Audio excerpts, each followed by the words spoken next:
ko para sila yung, o kayo yung makasaksi kung ano talaga at sino talaga si Nanay Ansi. At parang hindi nga maganda yung pagsama ni Ma'am Inday na naging gano'n yung reaction nila. Honestly po, nung unang tagpo nila, akala ko yung pinaprank nila. Kaya nanay ko sabi ko, sabi ko nung nag-aawayan talaga, ay hindi na ito, kaya hinila ko na. Pero ngayon, kang kinausap ko, paniliwanag ko yung Nanay Ansi unti-unti. Naintindihan naman niya. So, huwag ka nang ma-hurt kung sinasabi nilang kabataan. Sabi ko, okay na. Kasi parang ikaw din mo nagsimula eh. Sabi ko, excuse.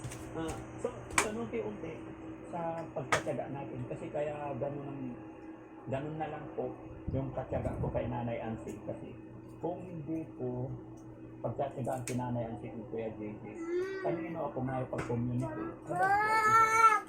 Diba? Eh, kahit anong mangyari, like, now, na nangyari, bawal ang magsasari dito. So, paano natin tutulungan yung mga kapatid natin, like Kuya Oliver? Kaya kung gusto talaga natin makatulong kay Kuya Oliver, pupunawaan natin lahat ng nasa paligid. Diba? So, it doesn't matter na ang mga attitude nito or ito, unawain natin para kay Kuya Oliver. Yun na po. Kaya sana maintindihan din ng mga tagapanood natin. Talagang napakahirap. Ba? Ano ba? Pwede naman po. Ayan, mag-set kayo ng schedule or kung kaya ng time ninyo sa amin, willing po kami. No? Kasi yun po yung gusto ng Team Daddy Frankie. Magpasaya, makatulong.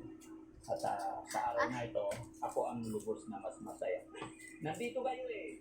Sino ba naman ako para pagdala ng magaganda? No? Kaya shout out sa mga kababayan nating igurot dyan sa Benguet. Mabuhay po tayong lahat. Okay.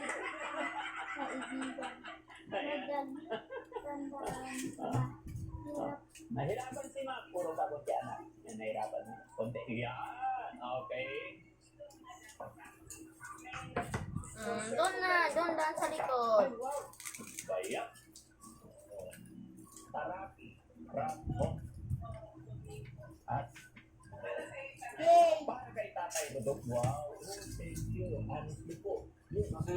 Pina-check up namin si Tatay Rodok kagabi. And then, pina-x-ray namin. Ngayon po po ni Mami Rochelle yung result niya. Pero thanks to God. Honestly po, nakaraan din natin sa Bella kami hindi tumawag yung family.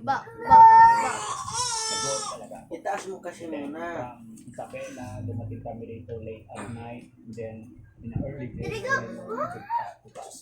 Mag-antay, Chris.